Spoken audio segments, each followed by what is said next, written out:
बिस्मिल्लाहिर्रहमानिर्रहीम, अस्सलाम वालेकुम। प्रोग्राम है न्यूज़ सेशन और मैं हूं इस प्रोग्राम के मेज़बान सिद्रा मुनीर। नाज़रीन, आज के प्रोग्राम के पहले हिस्से में बात करने वाले हैं हम महंगाई के बढ़ते हुए रुझान के हवाले से, जो कि हमारी आम आवाम समझती है कि महंगाई बहुत ज़्यादा बढ़ गई है। लेकिन अगर हम इदारा शुमारियात की बात करते हैं, हुकूमती इदारे की बात करते हैं, तो उनकी जानिब से जो रिपोर्ट सामने आई है उसमें ये बताया गया है कि पाकिस्तान में महंगाई जो हमारा अभी पिछला महीना ख़त्म हुआ है मई, वो 23 माह की बुलंद तरीन सतह पर पहुँची रही है।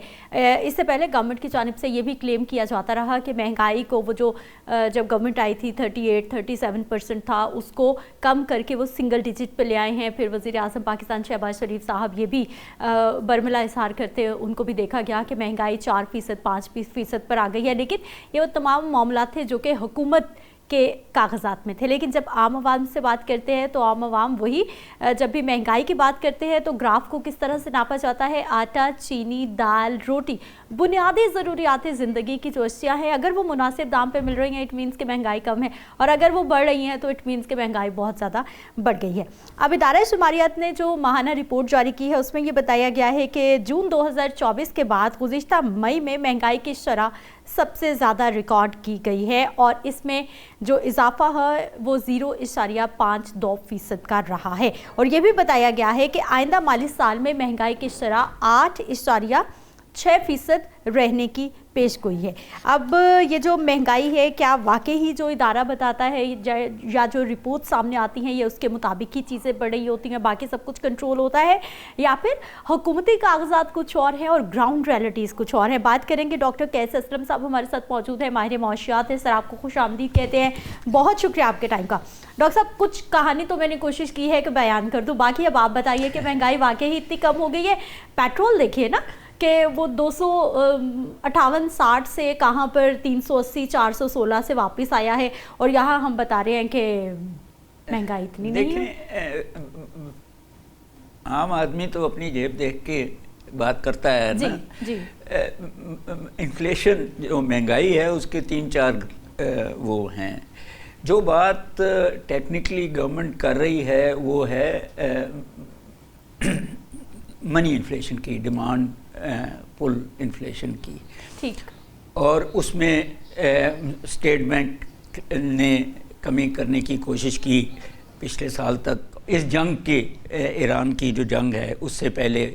मगर वो जो भी गेंस थे, आप दो बातें देखें ना हो रही थी। नंबर 1 बल्कि 3 कि आपका जो इंटरेस्ट रेट है वो कम होके 10.5% पे आ गया था।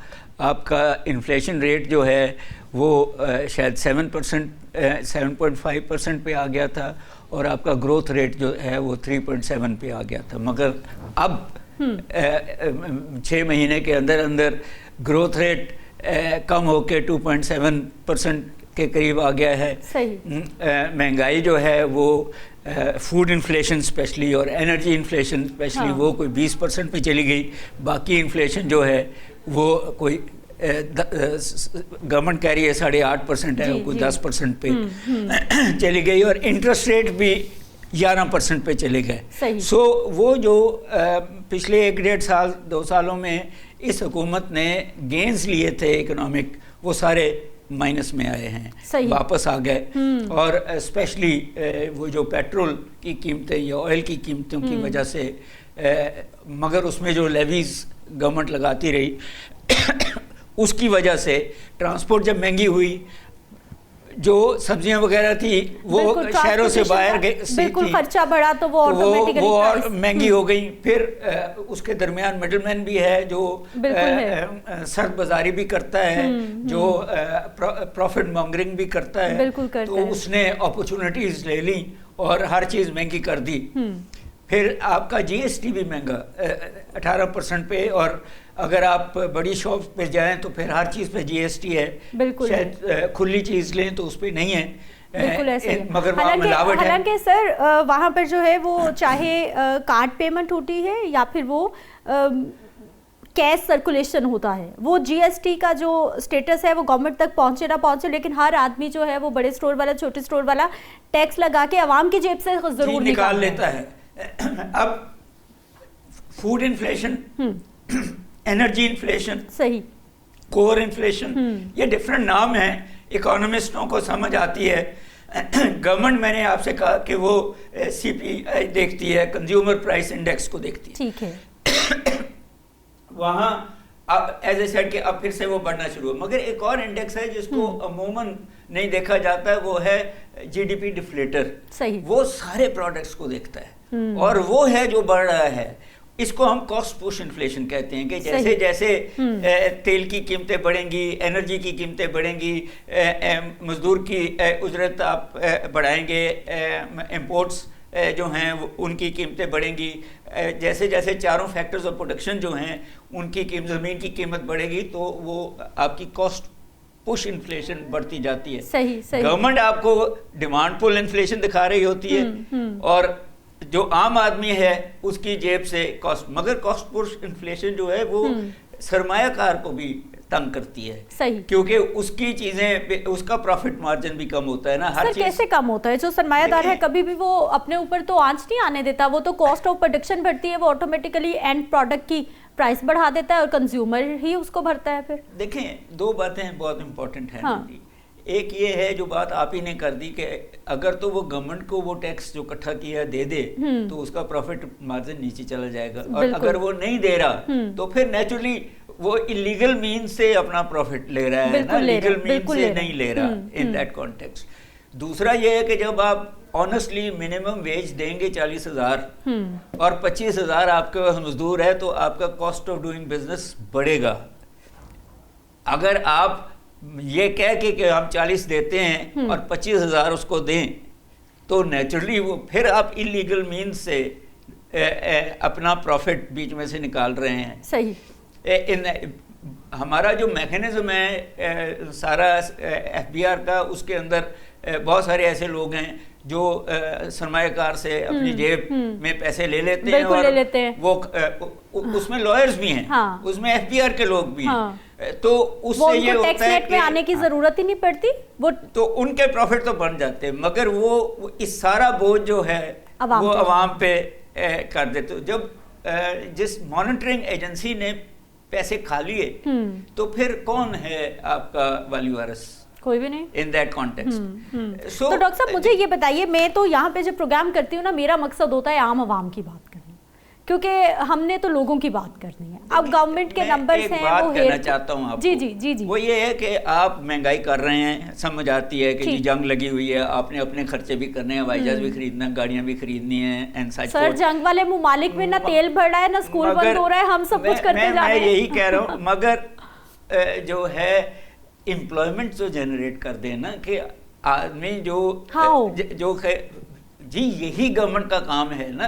कि दो ही तरीके हैं कि या प्राइवेट सेक्टर को मरातें दे, टैक्स छूट दे ताकि वो एक्सपेंड करे, या खुद बड़े डैम बनाए, सड़कें बनाए, एयरपोर्ट्स बनाए ताकि एम्प्लॉयमेंट जनरेट हो सके।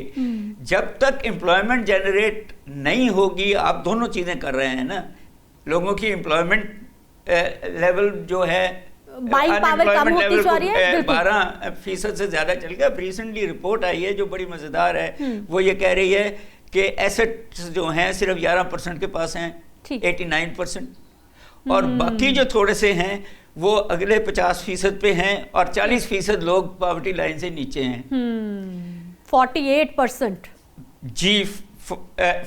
89% assets are with 11% of people of Pakistan. देखें जरा, और बाकी जो बच गए वो बाकी 50% जो सैलरीड क्लासेस हैं, जो घर एक आध रखा होगा, थोड़ी सी जमीन होगी, उनके पास है। वो भी बेचारों ने खुद नहीं खरीदा, वो तो उनके पेरेंट्स बेचारे, मैंने इनहेरिट किया हुआ है मेरे। बिल्कुल ऐसा ही है। आज के दौर में घर खरीदना, अपना घर बनाना बिल्कुल आसान काम नहीं है। ये बेचारे उन लोगों के घर हैं जो कि पेरेंट्स के थे, बाप दादा के थे, उसी घर में रहते हैं, चले सर छुपाया हुआ है, कोई छत मौजूद है। मैं एक बात कह दूं कि जो पाकिस्तान बना था जी, तो इस मुल्क में से हिंदुस्तान, इंडिया, वो सिख और हिंदू यहाँ से चले गए, वो कारोबारी लोग थे, तो सिर्फ 14 फैक्ट्रियाँ थीं और 14 अमीर फैमिलीज थीं। ठीक।